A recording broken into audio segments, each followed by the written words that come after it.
Interesting জিনিস হলো যে এই রেল মিউজিয়ামে ঘুরতে এসেছি আজকে পাকিস্তানের একটা ইঞ্জিন দেখব। নমস্কার বন্ধুরা, আমি প্রীতম পাত্র, আর প্রীতম পাত্র ইউটিউব চ্যানেলে আপনাদেরকে জানাই স্বাগত। অনেক দিন থেকে ইচ্ছে ছিল যে ভ্লগ করব, তোমাদের সাথে শেয়ার করব, তো আজকে অবশেষে চলে এসেছি একটা ভ্লগ নিয়ে তোমাদের কাছে। ভালো লাগলে অবশ্যই লাইক করবে, সাবস্ক্রাইব করবে, আর পাশে থাকার চেষ্টা করো। জানি না কতটা ভালো হবে, তো যদি ভালো হয় কমেন্ট করো। তোমাদের কমেন্টের উপর ডিপেন্ড করেই আমি আরও নতুন ভিডিও নিয়ে আসার চেষ্টা করব। বলতে হয়তো এখনও খুব লজ্জা লাগছে বা কিরকম একটা নার্ভাস ফিল হচ্ছে, জানি না কীরকম লাগবে তোমাদের। একটু পাশে থাকার চেষ্টা করো। আচ্ছা, আমরা হাওড়া স্টেশনে এখন এসে গেছি। এরপর হাওড়া স্টেশন থেকে নেবে আমরা গঙ্গার ধার ধরে হাঁটতে থাকলাম। ওইদিকে গেলে দেখা যাবে রেল মিউজিয়ামটা। এটা হচ্ছে এন্ট্রান্স গেট। আমরা এখন এন্ট্রান্স গেটের সামনে এসে গেছি। এরপর টিকিট কেটে নেব। আর তোমাদের এটা জানিয়ে রাখি যে পার পারসন 30 টাকা করে নেওয়া হয় টিকিটের মূল্য। আমরা এখন ভেতরে ঢুকে গেছি। এরপর পুরোটা ঘুরে দেখব, আর তোমরা আমার সাথে থাকো, পুরো ভিডিওটা দেখতে থাকো। প্রত্যেকটা জিনিস এখানে তোমাদের তুলে ধরবো, দেখতে থাকো আমার সাথে। যতটা পারবো আমি ডেসক্রাইব করার চেষ্টা করব এখানে কি আছে, কি কি রাখা আছে, আগেকার দিনে কি কি ইনস্ট্রুমেন্ট ব্যবহার করা হতো সব দেখাবো। এখানে অনেক রকমের ট্রেনের যে বগি হয়, যে ইঞ্জিন হয়, সেগুলো এখানে কিছু কিছু ছবি ফ্রেমবন্দি করে রাখা হয়েছে। একটা একটা করে দেখাবো, তোমরা দেখতে থাকো। এখানে যেমন স্টিম ইঞ্জিন প্রথম কীরকম ছিল সেটা আছে। এছাড়াও নানান ধরনের যে প্যাসেঞ্জার ট্রেন হয় বা গুডস ট্রেন হয়, মানে যে মালগাড়ি, তার ইঞ্জিনগুলো কীরকম হয়, তার বগিগুলো কীরকম হয়, প্রত্যেকটা রাখা আছে। এখন আমরা ট্রেনে গেলে যে ইঞ্জিন বা বগি দেখতে পাই, তার থেকেও আলাদা অনেক কিছু এখানে আছে ফ্রেমের মধ্যে বন্দি। তোমরা দেখতে পাবে সেগুলো হয়তো আগে ব্যবহার করা হতো, এখন সেগুলো ব্যবহার করা হয় না। ছবির মধ্যে দেখো তোমরা একটা একটা করে।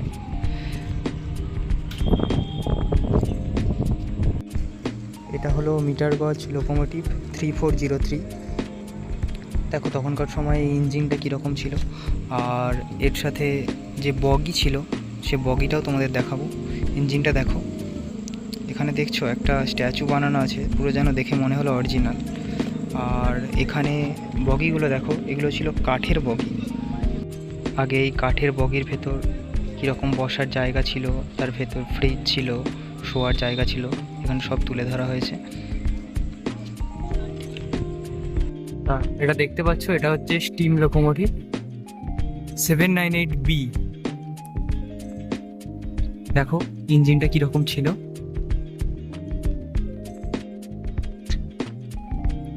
দেখতে পাচ্ছ 798B। আর এই দিকে এটা যেটা দেখা যাচ্ছে, এটা হচ্ছে first class chair car coach Kanchenjunga. দেখতে পাচ্ছ এখানে লেখা আছে এই যে first class chair car coach Kanchenjunga. তখনকার সময় দেখো এগুলো কাঠের ছিল এই কোচগুলো। ভেতরে দেখতে পাচ্ছ সিটগুলো কিরকম ইন্ডিভিজুয়ালি করা আছে।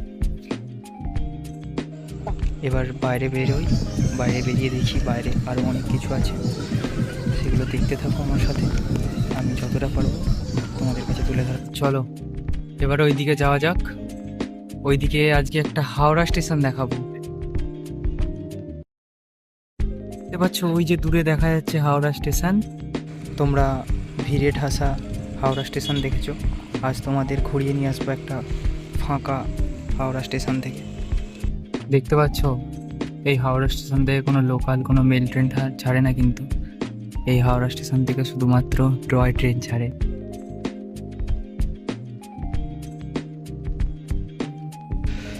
এখন আমরা আস্তে আস্তে হাওড়া স্টেশনের ভেতরে প্রবেশ করছি। দেখে নেব এর ভেতরে কী কী রাখা রয়েছে।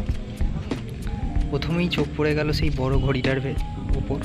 আমরা যখন হাওড়া স্টেশনে যাই সেখানে দেখতে পাই বড় ঘড়ি রাখা থাকে একটা, এখানেও রাখা আছে। আর এখানে লেখা আছে যে 1854 সালে হাওড়া স্টেশন কীরকম ছিল তার ছবিটা এখানে বন্দি করে রাখা হয়েছে। এবং নানান সময়ে হাওড়া স্টেশনের ছবি আগে কীরকম ছিল সেগুলো প্রত্যেকটা এখানে ফ্রেমবন্দি করে রাখা হয়েছে। সেই বড় ঘড়িটা আবার দেখা যাচ্ছে, আর নানান জিনিস হাওড়া স্টেশনের শুরুর সময়, কনস্ট্রাকশনের সময় তার ছবি কীরকম ছিল আর এখন কীরকম হয়েছে, তাই ছবিগুলো দেখলে তোমরা কম্পেয়ার করতে পারবে। এখানে যে পাখা দেখা যাচ্ছে, এখন আমরা হাওড়া স্টেশনে গেলে হয়তো দেখতে পাই যে লোহার সেই ব্লেড দিয়ে বড় বড় পাখা, আগে ওগুলো কাঠের ব্লেড দিয়ে বানানো কিছু পাখা ছিল দেখা গেল।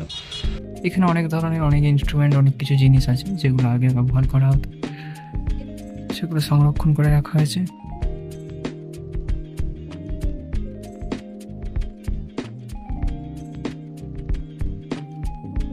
এখানে অনেক রকমের স্টিম ইঞ্জিন, লোকোমোটিভ ইঞ্জিন, অনেক কিছু রাখা আছে, অনেক রকমের বগি রাখা আছে। আমরা একটা একটা করে দেখে নেব, এবং সব তো ডিসক্রাইব করা সম্ভব নয়। এখানে লেখা আছে, লেখাগুলো পড়লে জানা যাবে যে কোনটা কখন ইউজ হতো। এখানে পুরনো ইঞ্জিনগুলো রাখা আছে, নানান ধরনের লোকোমোটিভ, তারপর আরও সব গুডস ট্রেনের ইঞ্জিন, তাও নানান রকমের যে যন্ত্রপাতি বা বড় বড় মেশিন যেগুলো ইউজ করা হয় রেল লাইনে, সেগুলোও এখানে রাখা হয়েছে। আস্তে আস্তে দেখানোর চেষ্টা করছি। আচ্ছা, এটা হচ্ছে রেল বাস।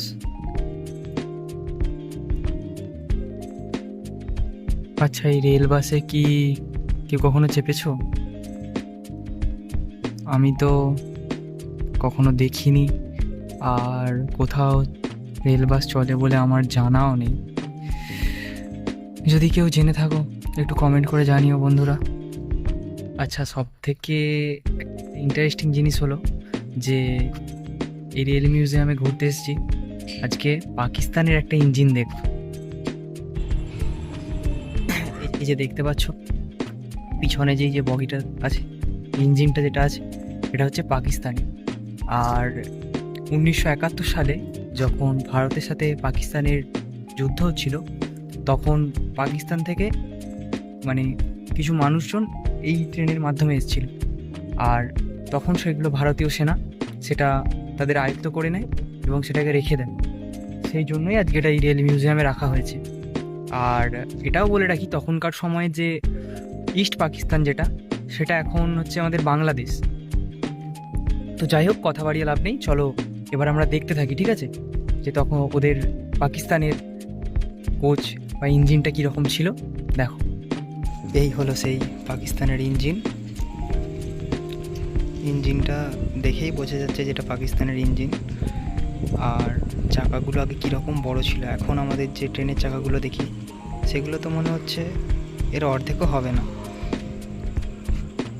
এটা হচ্ছে ইঞ্জিনটা, আর এর পিছনের দিকে আমরা এগিয়ে যাব, দেখতে পাবো সেই বগিটা কীরকম আছে,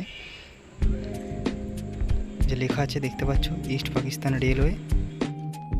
বন্ধুরা, সন্ধ্যা হয়ে গেছে, এবার বাড়ি চলে যেতে হবে, কারণ এত কাপেল ঢুকছে না সন্ধ্যাবেলায়, দেখে খুব কষ্ট হচ্ছে, ভাল লাগছে না একা একা। তাই আজকের মতো এখানেই ভিডিওটা শেষ করে বাড়ির দিকে রওনা দিই। তোমরা দেখতে থাকো, আর যদি ভালো লাগে লাইক, কমেন্ট, শেয়ার করো। সাইডের দিকে চোখটা যাচ্ছে ভেবে ভাবছো যে কি দেখছি, আসলে সব ঢুকছে তো, চোখটা চলে যাচ্ছে আর কি।